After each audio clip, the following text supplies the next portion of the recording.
جب میں دریا پر پہنچی تو وہاں بہت ساری عورتیں موجود تھیں۔ وہ واپس جا رہی تھی کہ جب انہوں نے مجھے وہاں آتے دیکھا تو حیران ہو گئی۔ ارے یہ لڑکی کون ہے؟ اتنی خوبصورت اور جوان آج سے پہلے تو کبھی اس گاؤں میں نہیں دیکھا۔ میں عورتوں کی باتیں سن رہی تھی مگر کسی بات کا کوئی جواب نہیں دیا۔ ویسے بھی نانی نے مجھے کہا تھا کہ اپنے کام سے کام رکھنا، کسی سے زیادہ بات چیت مت کرنا اور اپنے بارے میں کسی کو کچھ نہ بتانا، ایسا نہ ہو کہ ہم دوبارہ کسی مصیبت میں مبتلا ہو جائیں۔ پہلے بھی تو اتنی مشکل سے اس مصیبت سے جان چھڑا کر یہاں بچ کر آئے ہیں، اگر یہاں سے بھی ہمیں بھاگنا پڑا تو کہاں جائیں گے؟ تم جوان بچی ہو، مجھے اپنی نہیں تمہاری فکر ہے۔ تمہیں لے کر کہاں جاؤں گی؟ اگر تمہارے ساتھ کوئی حادثہ ہو گیا، کوئی پریشانی لاحق ہو گئی تو میں کیا کروں گی؟ میں تمہارے مرے ہوئے ماں باپ کو کیا منہ دکھاؤں گی؟ نانی کی نصیحت کو میں نے اپنے ذہن میں بٹھا لیا تھا۔ وہاں موجود عورتوں میں سے ایک نے مجھ سے پوچھا، ارے تم کون ہو؟ آج سے پہلے تمہیں نہیں دیکھا۔ میں نے مختصر سا جواب دیا، میں چاندنی ہوں، کچھ دن پہلے یہاں آئی ہوں۔ اچھا، تو پہلے کہاں رہتی تھی؟ شاید ان عورتوں کو زیادہ بات کرنے کی عادت تھی۔ میں نے اپنی زبان پر کنٹرول کیا۔ ہائے ہائے، دیکھو تو کتنی مغرور ہے، بات کرنا بھی گوارا نہیں کرتی۔ ہاں بھائی، خدا حسن دے تو نزاکت آ ہی جاتی ہے۔ اپنی خوبصورتی پر غرور ہے محترمہ کو، اسی لیے تو ہم سے بات نہیں کرے گی۔ وہ بڑبڑاتے ہوئے وہاں سے چلی گئیں۔ کچھ عورتیں کہنے لگیں، بیٹا تم اس وقت یہاں آئی ہو جب شام ہونے والی ہے، اس کے بعد یہاں رکنا مناسب نہیں۔ ایک کام کرو، ابھی واپس چلی جاؤ، کل آ کر کپڑے دھو لینا۔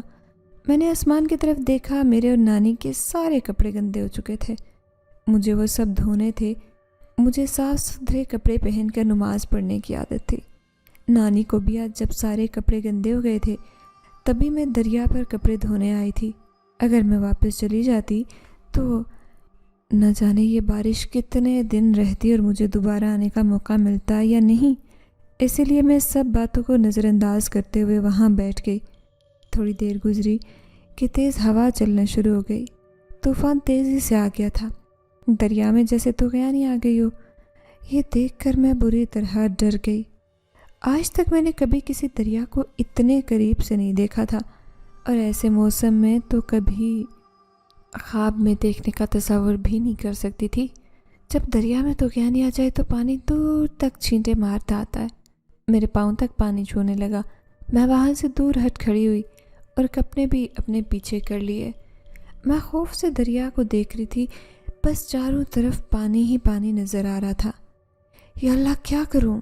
یہ کپڑے تو آج میں نے لازمی دھونے تھے، اگر بارش آ گئی تو کتنے دن تک یہ کام نہیں کر سکوں گی، اور یہ دریا کا پانی مسلسل اوپر کی طرف آ رہا ہے۔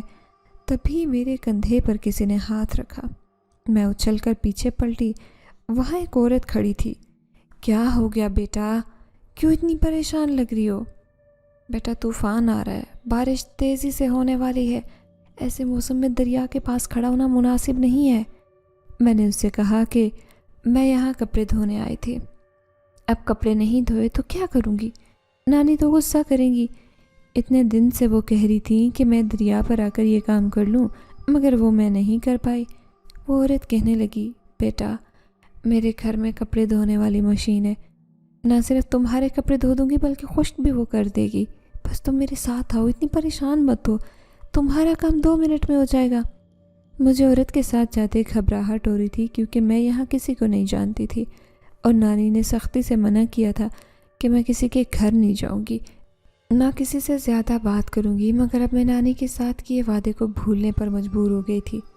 جب میں اس عورت کے ساتھ ان کے گھر آئی تو حیران رہ گئی۔ ایک تو گھر جنگل کے درمیان میں تھا، آس پاس بڑے درخت تھے، جنگلی جانوروں کی آوازیں بھی سنائی دے رہی تھی۔ مجھے تو ڈر لگنے لگا۔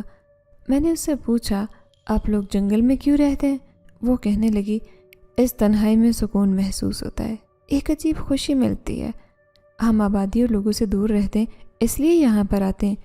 ان کی باتیں سن کر مجھے عجیب لگا، مگر پھر یہ سوچ کر خاموش ہو گئی کہ کچھ لوگ ہوتے تنہائی پسند، جو ہجوم سے دور بھاگتے ہیں اور لوگوں سے گھبراتے ہیں۔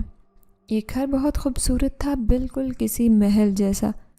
میں حسرت سے ہر چیز کو دیکھ رہی تھی کہ تبھی میری نظروں میں اپنا گھر گھوم گیا، وہ کچا مٹی کا گھر جس میں رہ رہی تھی۔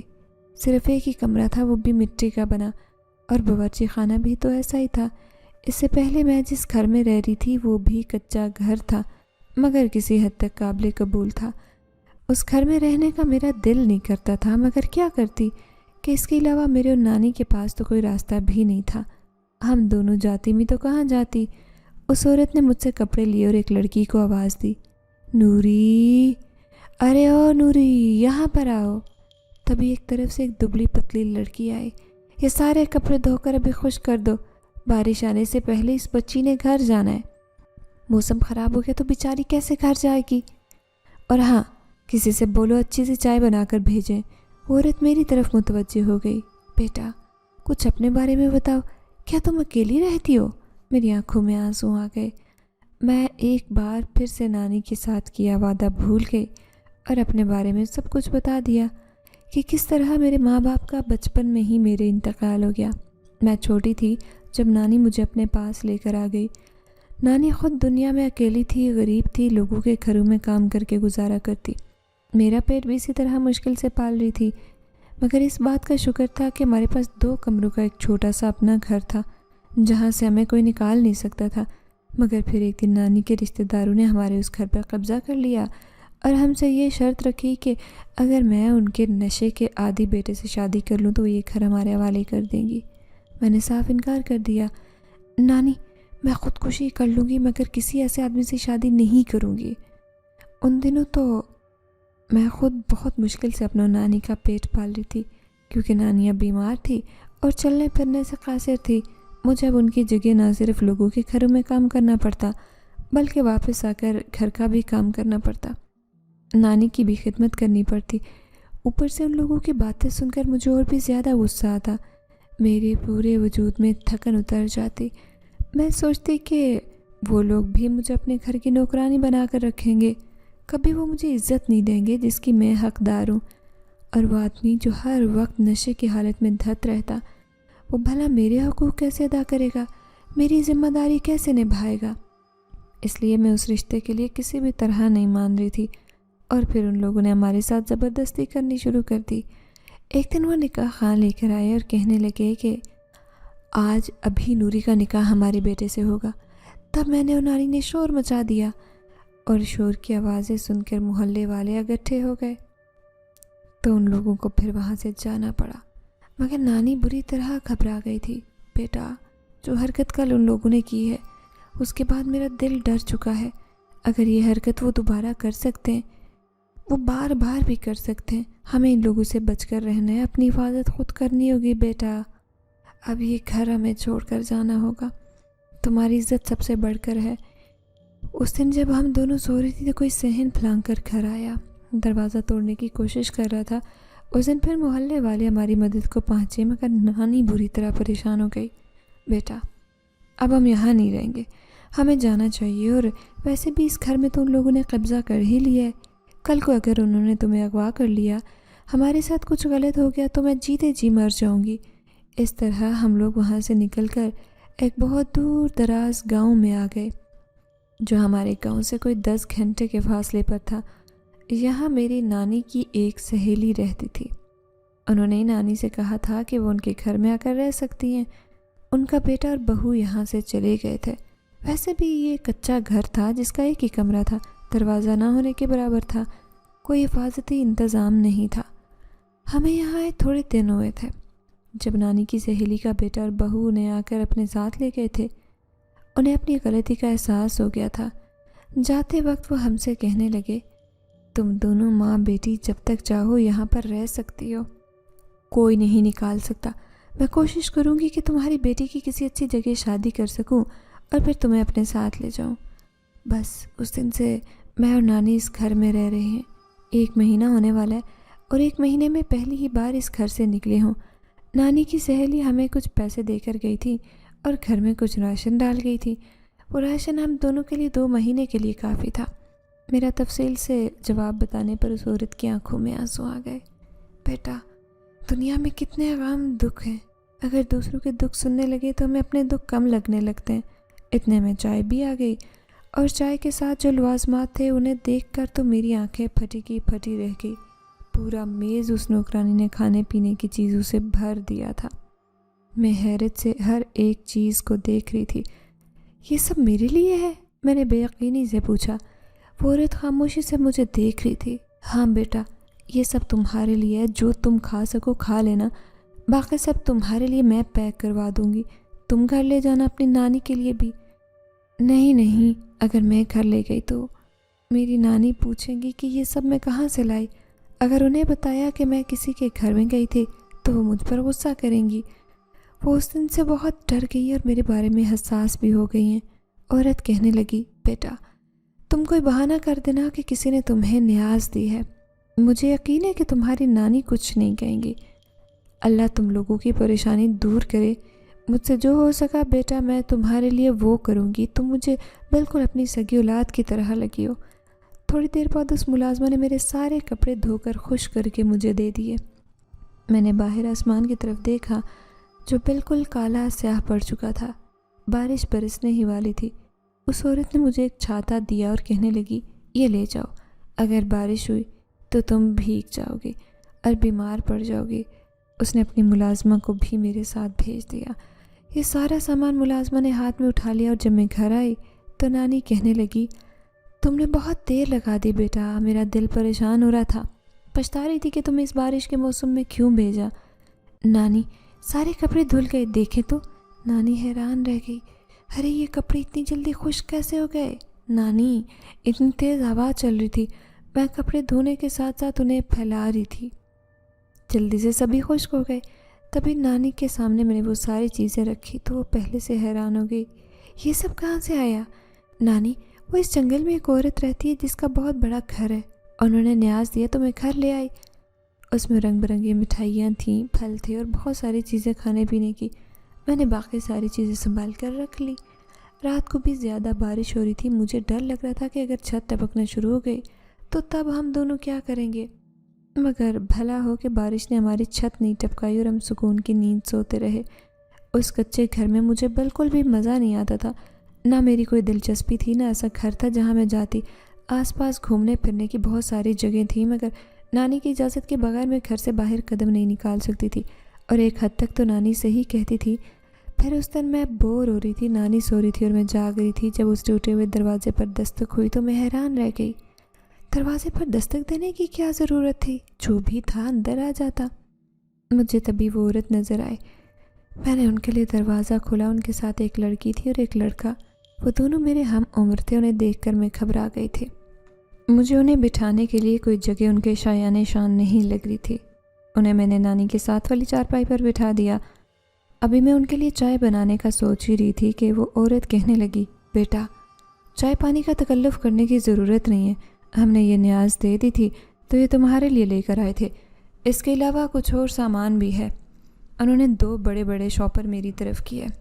اتنے میں نانی بھی جاگ گئی۔ نانی اس عورت کے ساتھ باتیں کرنے لگی اور وہ انہیں اپنے بارے میں بتانے لگی۔ ان کے منع کرنے کے بعد بھی میں ان کے لیے چائے بنانے گئی تھی۔ جب چائے لے کر اندر آئی تو وہ میری نانی کے ساتھ یوں دوستانہ ماحول میں باتیں کر رہی تھی جیسے نانی ان کی بچپن کی سہیلی ہوں، اور وہ لڑکی اور لڑکا دونوں خاموش تھے۔ لڑکی سرسری انداز میں پورے گھر کا جائزہ لے رہی تھی، جبکہ اس لڑکے کی نظریں میرے ہی چہرے پر جمی تھیں۔ بار بار وہ مجھے گہری نظر سے دیکھے جا رہا تھا۔ مجھے اس کو دیکھنے سے عجیب سی الجھن محسوس ہو رہی تھی۔ میں اس کے سامنے سے ہٹ کر ایک الگ گوشے میں آ کر بیٹھ گئی تو اس نے مجھے بڑی جاندار مسکراہٹ کے ساتھ دیکھا، جیسے اس نے میری اس حرکت کو خاص طور پر نوٹ کیا ہو۔ میں اس کی نظروں سے بچنے کی کوشش کر رہی تھی۔ پھر ان کے جانے کے بعد نانی کہنے لگی، یہ تو بہت اچھے لوگ تھے بیٹا، تم ان کے گھر آتے جاتے رہا کرو، ایسے لوگوں سے میل ملاپ رکھنا چاہیے۔ ان کے جانے کے بعد میں نے اس کے شاپر کو کھول کر دیکھا۔ نانی اس شاپر میں تو میرے اور آپ کے لیے کھانا ہے، دیکھیں کتنے مزے کا کھانا ہے۔ اور میں نے ان کے ساتھ بریانی اور قورمہ رکھا تو نانی وہ دونوں چیزیں شوق سے کھانے لگی۔ دوسرے شاپر میں میرے اور نانی کے لیے پہننے والے کپڑے اور باقی استعمال کی چیزیں تھیں۔ یہ دیکھ کر میری آنکھیں بھیگی۔ نانی کچھ لوگوں کو اللہ پیسہ دیتا ہے تو خرچ کرنے کا بھی ظرف دیتا ہے، انہیں دل دیتا ہے، جبکہ میں نے دیکھا کہ کچھ لوگ بہت تنگ دل ہوتے ہیں، پیسہ خرچ کرتے ہوئے ان کی جان جاتی ہے۔ نانی کہنے لگی، ہاں بیٹی تم صحیح کہہ رہی ہو، میرا بھی یہی تجربہ ہے، مگر بیٹا اب ہم کسی سے کچھ چھین تو نہیں سکتے، نہ ہم کسی سے معافی مانگ سکتے۔ اگر کوئی اپنی خوشی سے دے تو شکریہ ادا کر کے رکھ لینا چاہیے، مگر کسی کے سامنے ہاتھ نہیں پھیلانا چاہیے۔ نانی ہمیشہ قناعت پسندی کا ہی درس دیا کرتی تھی، اور اس وجہ سے گھر میں میری تفریح کے لیے کوئی جگہ نہیں تھی۔ جہاں جاتی اس دن بہت بارش ہو رہی تھی، میرا دل تنگ پڑ گیا تھا، مجھے کھانا بنانا تھا اور ساری لکڑیاں بھیگ چکی تھی۔ کھانا بنانا موت لگ رہا تھا، میں بہت پریشان تھی کہ کیا کروں۔ اللہ میاں میری مدد کرے، مجھے کہیں سے خشک لکڑیاں مل جائیں تاکہ کام کروں۔ ان گیلی لکڑیوں کا دھواں آنکھوں میں اترتا جا رہا تھا، آنکھوں سے پانی نکل رہا تھا۔ جیسے ہی بارش رکی تو دروازے پر شبانہ آنٹی کی ملازمہ نظر آئی۔ یہ کچھ لکڑیاں آپ کے لیے آنٹی نے بھیجی ہیں میرے لیے۔ انہیں کیسے پتہ چلا کہ ہمیں لکڑیوں کی ضرورت ہے؟ میں حیران رہ کے کہنے لگی، انہوں نے لکڑیوں کے ساتھ آپ کے لیے کچھ چیزیں بھیجی ہیں۔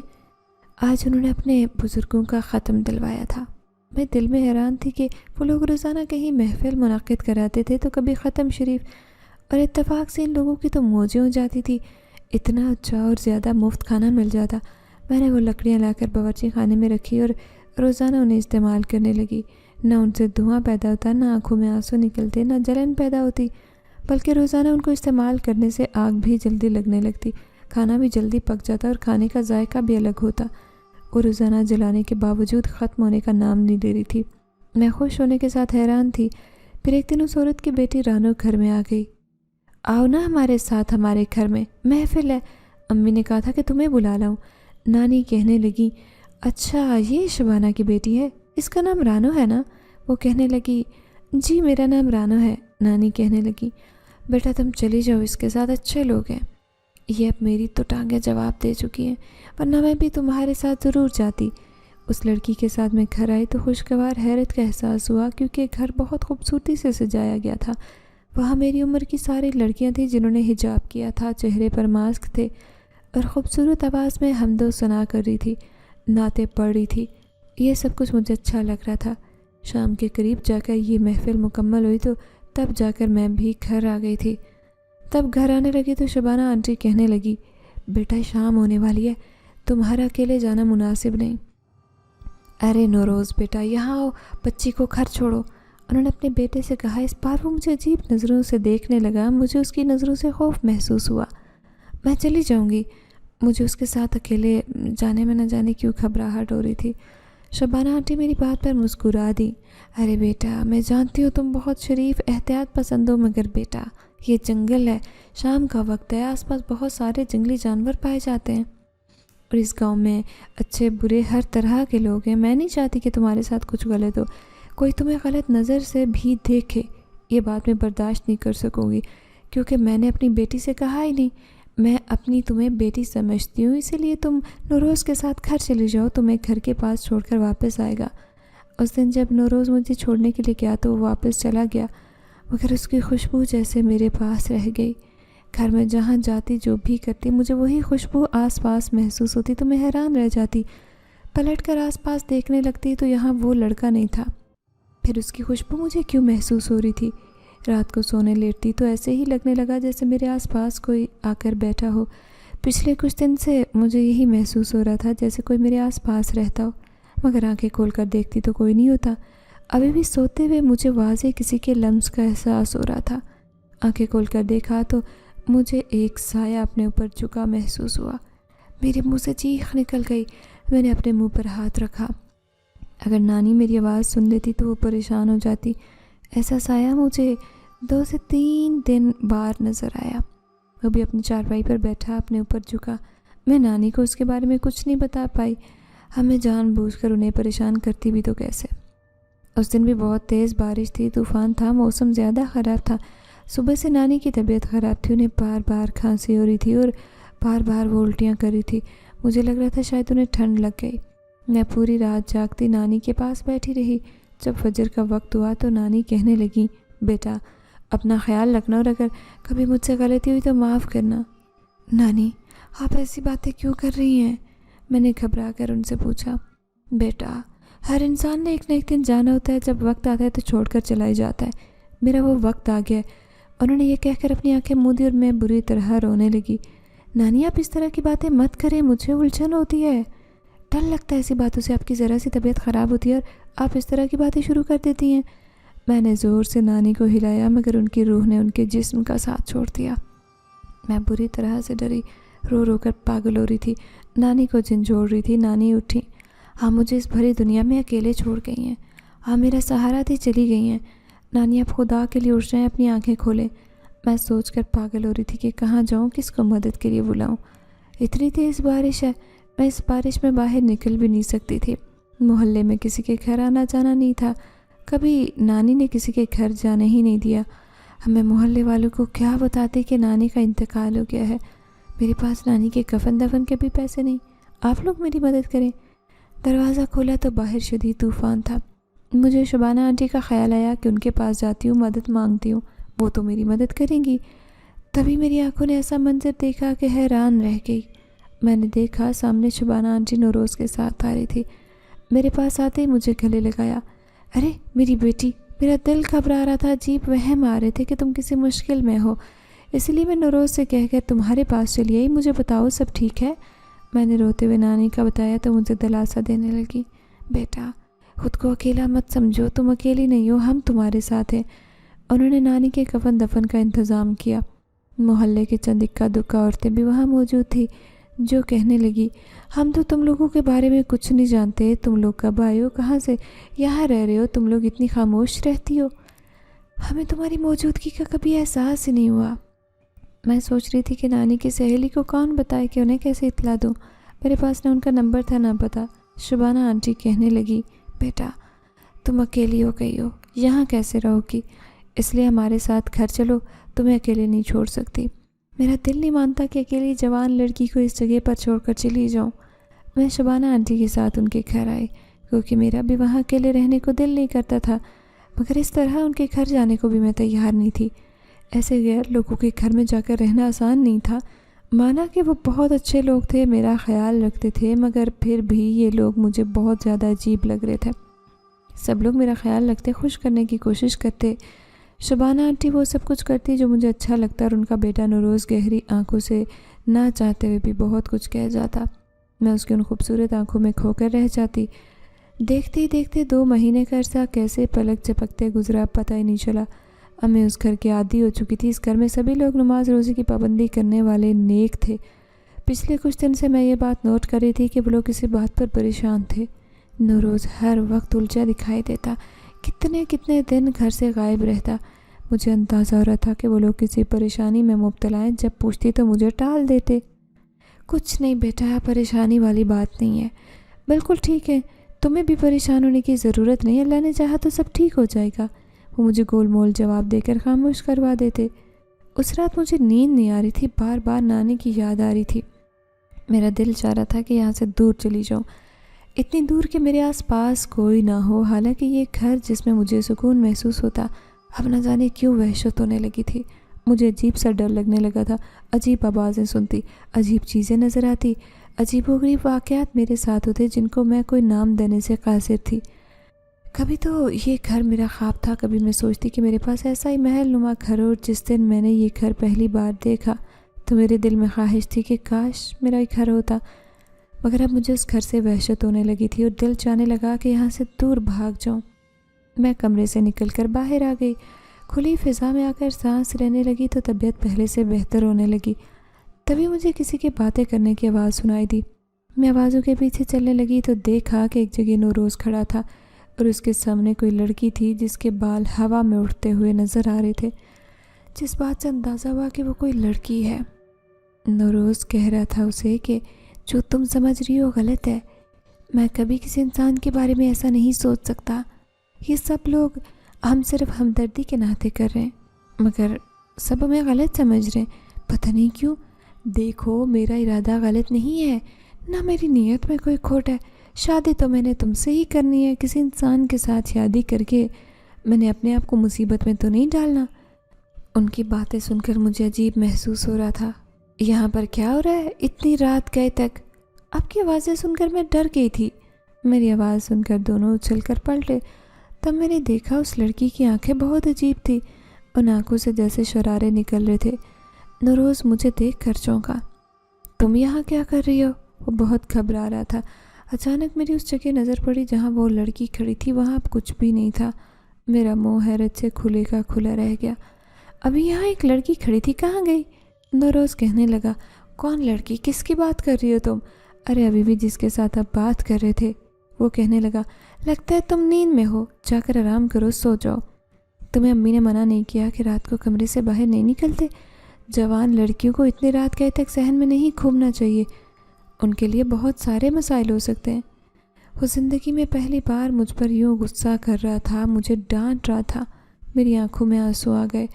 میں آنسو پوچھتے ہوئے اپنے کمرے میں آ گئی۔ ان لوگوں کے گھر میں رہتی ہوں نا، اس لیے مجھے اس شخص نے اتنا شدید روب جمایا، ورنہ شاید کبھی مجھ سے اس طرح بات کرنے کی ہمت نہ کرتا۔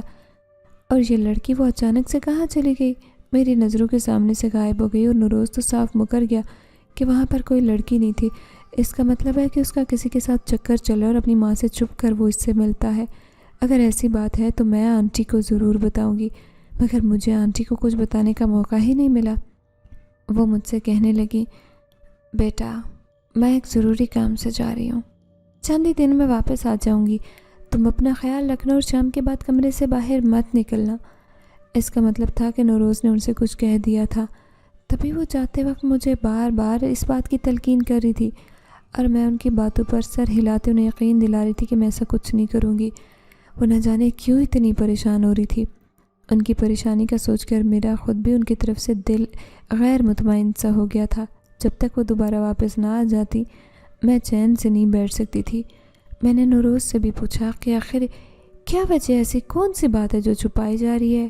وہ کہنے لگا، تمہارا وہم، ایسی کوئی بات نہیں ہے، تم بھی سکون کرو۔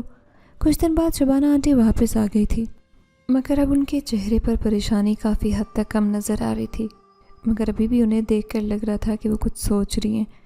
نہ جانے ایسی کون سی بات تھی جو انہیں اتنا پریشان کر رہی تھی۔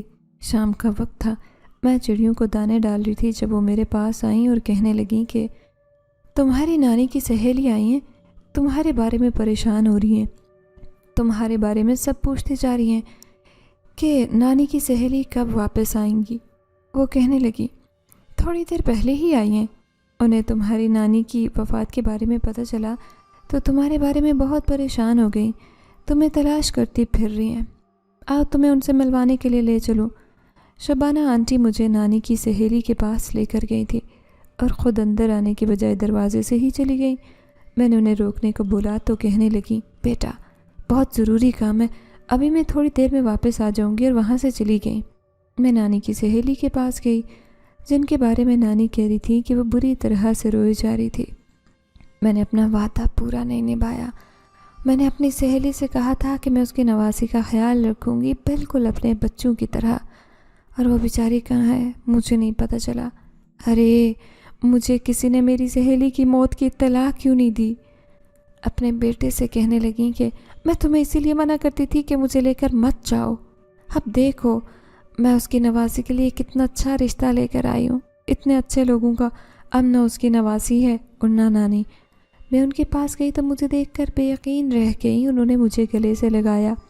ان کا بیٹا کہنے لگا، شکر ہے بیٹی آپ مل گئی، ورنہ اماں جی آپ کی وجہ سے بہت پریشان تھی، اب میں آپ کو تلاش کرنے کے لیے گاؤں میں نکلنے ہی والا تھا۔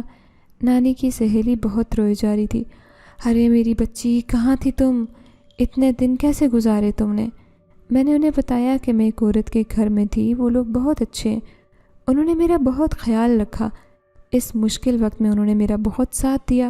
ان کا بیٹا شہر واپس چلا گیا، کہنے لگا میں 2 دن بعد واپس آؤں گا آپ دونوں کو لینے کے لیے۔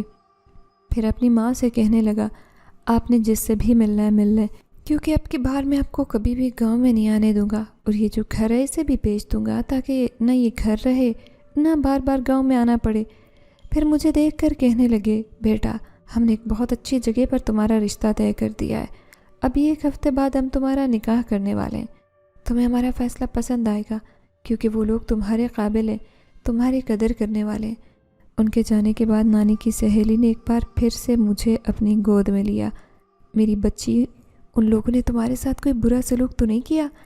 گھر میں نوکرانی بنا کر تو نہیں رکھا؟ پوچھا تو میں کہنے لگی، نہیں نانی، انہوں نے تو مجھے گھر کی شہزادی بنا کر رکھا۔ پھر نانی کی سہیلی کہنے لگی، وہ لوگ کہاں رہتے ہیں؟ اس گھر کے بارے میں مجھے بتاؤ۔ میں نے انہیں بتایا تو وہ حیران رہ گئیں۔ ارے بیٹا، اس جنگل میں تو کوئی گھر نہیں ہے، گھر تو صرف یہاں پر ہے، اور جیسا گھر تم بتا رہی ہو، محل جیسا، ایسا تو پورے علاقے میں کوئی نہیں ہے۔ اتنے دولت مند لوگ تو اس گاؤں میں ہی نہیں ہیں۔ اگر کسی کے پاس اتنی دولت ہوتی بھی تو انہیں یہ گھر اس گاؤں میں بنانے کی کیا ضرورت تھی؟ کسی شہر میں جاتے جہاں پر سہولیات تھی، خوشیاں تھی۔ اس گاؤں میں تو کوئی سہولت ہے ہی نہیں۔ نانی کی سہیلی کی بات پر میرا منہ کھلے کا کھلا رہ گیا تھا۔ میں آپ کو کل اپنے ساتھ لے کر جاؤں گی تو آپ کو یقین آ جائے گا۔ پوری رات عجیب بے چینی میں رہی۔ ان کی باتیں میرے دماغ میں گردش کرتی رہیں۔ جو دن میں نے ان لوگوں کے ساتھ گزارے تھے وہ دن بھی آنکھوں کے سامنے گھومنے لگے، اور نانی کی باتیں بھی بار بار میرے کانوں میں سنائی دے رہی تھی۔ صبح ہوتے ہی انہوں نے ناشتہ بنا کر دینے کے بعد میں انہیں اپنے ساتھ لے کر آ گئی۔ چلتے چلتے ہم بہت دور آ گئے تھے، مگر وہ گھر نہ جانے کہاں چلا گیا تھا۔ میں بہت ہی ادب کے ساتھ کہتی رہی، نانی میں اسی راستے سے چل کر آتی تھی، یہی وہ گھر تھا، یہ جو سامنے ٹوٹی پھوٹی دیوار ہے اس کے سامنے وہ گھر تھا۔ مگر نانی کی سہیلی یقین کرنے پر تیار نہیں تھی۔ ارے بیٹا، تمہیں غلط فہمی ہوئی ہے، یا تو تم مجھے غلط جگہ پر لے کر آ گئی ہو، یا پھر وہ جو لوگ تھے وہ کوئی انسان نہیں، دوسری مخلوق تھے۔ نانی ایسا نہیں ہو سکتا، وہ لوگ انسان ہی تھے۔ اگر وہ کوئی اور مخلوق ہوتے تو وہ مجھے اپنے گھر میں پناہ کیوں دیتے، میرے اتنا خیال کیوں رکھتے؟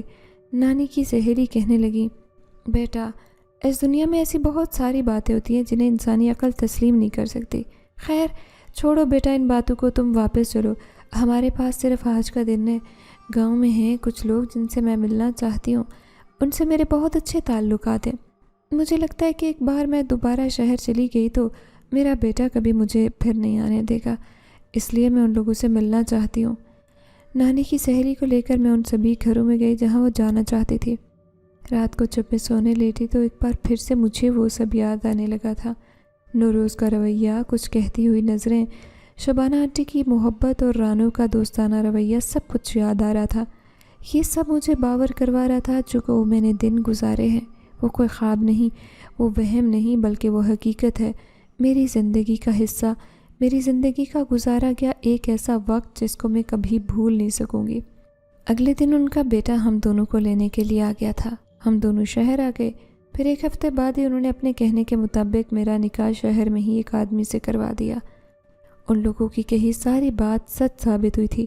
وہ لوگ سچ میں بہت اچھے تھے، میرا خیال رکھنے والے، میری قدر کرنے والے تھے۔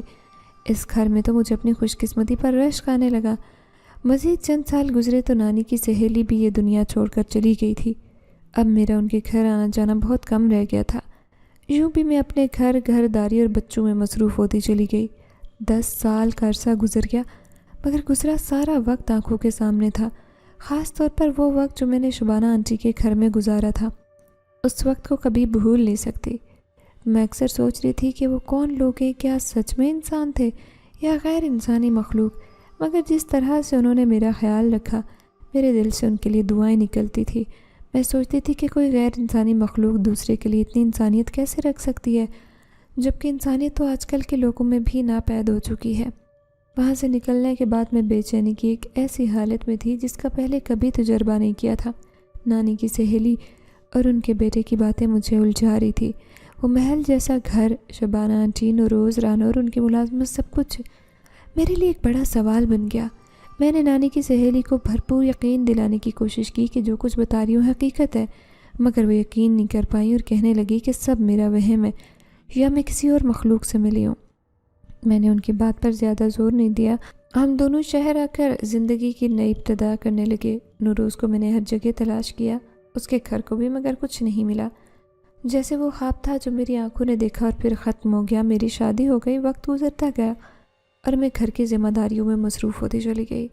ایک دن میں بچوں کے پاس پارک میں بیٹھی تھی کہ میرا چھوٹا بیٹا کھیلتے کھیلتے گر گیا۔ اسے چوٹ لگی اور وہ زور سے رونے لگا۔ میں اس کے پاس گئی، گود اٹھایا، پیار کیا اور پچکارنے لگی۔ تبھی مجھے نوروز کی موجودگی کا احساس ہوا۔ میں نے پیچھے مڑ کر دیکھا تو حیرت سے میرے بیٹے کو وہ دیکھ رہا تھا۔ اسے دیکھ کر میں اپنی جگہ پر سکتے میں آ گئی۔ نوروز تو جیسے بدلا ہی نہیں تھا، وہ بالکل ویسا ہی تھا جیسا میں نے 10 سال پہلے دیکھا تھا۔ اس کی آنکھوں کی گہرائی، اس کا مسکرانا، سب ویسا ہی تھا۔ مجھے محسوس ہو رہا تھا جیسے میں وقت میں کہیں پیچھے چلی گئی ہوں۔ نوروز نے مجھے سلام کیا اور میرا نام لیا۔ چاندنی، تم یہاں کیا کر رہی ہو؟ میں جواب نہیں دے سکی، میرا گلا خشک ہو چکا تھا۔ نوروز میرے پاس آ کر بیٹھ گیا اور میرے بچے کو گود میں لے کر پیار کرنے لگا۔ میرے بیٹے کا رونا رک گیا اور وہ نوروز کو دیکھ کر مسکرانے لگا۔ نوروز میرے بیٹے کو دیکھ کر مسکرایا۔ اچھا، تم شادی شدہ ہو؟ مجھے معلوم تھا کہ تمہارے ماں باپ اکیلا نہیں چھوڑیں گے۔ میں سوچتا تھا کہ تمہارے لیے کوئی اچھا رشتہ لاؤں گا، مگر پھر تم کہیں چلی گئی۔ اس کی باتوں نے مجھے اور بھی الجھا دیا۔ تمہیں کیسے معلوم کہ میں شادی شدہ ہوں؟ میں نے جلدی سے پوچھا۔ وہ ہنسا اور کہنے لگا کہ میں تمہارے بارے میں سب کچھ جانتا ہوں۔ میں نے ہمت کی اور اس سے پوچھا کہ تم 10 سال بعد بھی بالکل ویسے ہی نظر آتے ہو، اس کی کیا وجہ ہے؟ تمہارا گھر کہاں ہے؟ وہ بھی غائب ہو گیا تھا۔ کیا وہ سچ تھا جو نانی کی سہیلی نے کہا تھا؟ نوروز نے میرے کندھے پر ہاتھ رکھا، مجھے تسلی دی۔ نانی کی سہیلی بالکل صحیح کہتی تھی۔ ہمارا گھر تم انسانوں کی آنکھوں سے پوشیدہ ہے اور ہم لوگ بھی۔ ہم انسان نہیں بلکہ جن ہیں۔ اس کے یہ کہنے پر خوف سے اس کی آنکھوں میں دیکھنے لگی۔ کیا؟ میرے منہ سے صرف یہی لفظ نکل سکا۔ میں اندر تک کانپ رہی تھی۔ ڈرنے کی ضرورت نہیں، تمہیں نقصان نہیں پہنچاؤں گا۔ میری ماں اور بہن نے تو تمہاری بہت مدد کی ہے، یاد ہے؟ وہ مجھے پرسکون کرنے لگا، مگر اب میں مزید خوف زدہ ہو رہی تھی۔ میں اپنے بچے کو جلدی سے نوروز کی گود سے لینے لگی، مگر نوروز نے اس کی کمر پر ہاتھ رکھا اور کہنے لگا کہ تمہارے بیٹے کو مجھ سے کوئی خطرہ نہیں، اسے پتہ ہے کہ میں اس کا دوست ہوں۔ میرے بچے نے بھی نوروز کی بات پہ یقین کرتے ہوئے ہنسا اور نوروز کے ساتھ کھیلنے لگا۔ میں حیران رہ گئی کہ ایسا کیسے ہو سکتا ہے۔ نوروز نے مجھے بتایا کہ جس طرح انسان مختلف ہوتے ہیں، اسی طرح جنات کی بھی مختلف قسمیں ہوتی ہیں، کچھ اچھے کچھ برے۔ ہم لوگ مسلمان جنات ہیں۔ میرے ماں باپ انسانوں کی مدد کرنا چاہتے ہیں، نیک کام کرنا چاہتے ہیں، اس لیے ہم سب نے تمہیں پریشانی میں دیکھا تو تمہیں اپنے گھر لے کر آئے۔ ہماری والدہ کو انسانوں سے بہت محبت ہے۔ وہ یہ دیکھ کر پریشان ہو گئی تھی کہ تمہارے پاس نہ کھانا ہے نہ رہنے کا کوئی ٹھکانہ۔ نوروز کی بات سن کر میرے سارے خوف دور ہو گئے اور میں اس سے سب کچھ پوچھنے لگی جو میرے دماغ میں کئی سالوں سے چل رہا تھا۔ وہ تمہارا گھر کیسے غائب ہو گیا؟ نوروز کہنے لگا، وہ ہمارا گھر نہیں بلکہ ہماری بستی تھی۔ ہم جب چاہیں اس بستی کو انسانوں کی آنکھوں سے غائب کر سکتے ہیں۔ تم ہمیں اس لیے دیکھ سکتی ہو کیونکہ ہماری والدہ نے تمہیں اجازت دی تھی۔ نوروز نے مجھے بتایا کہ وہ مجھے دیکھنے کے لیے کئی بار آیا۔ جب میں اپنے کمرے میں اکیلی تھی تو اس نے مجھے دیکھا۔ اس دن اس کی خوشبو میرے پاس رہ گئی۔ اس نے مجھے بتایا کہ جس دن مجھے وہ سایہ نظر آیا وہ بھی وہی تھا۔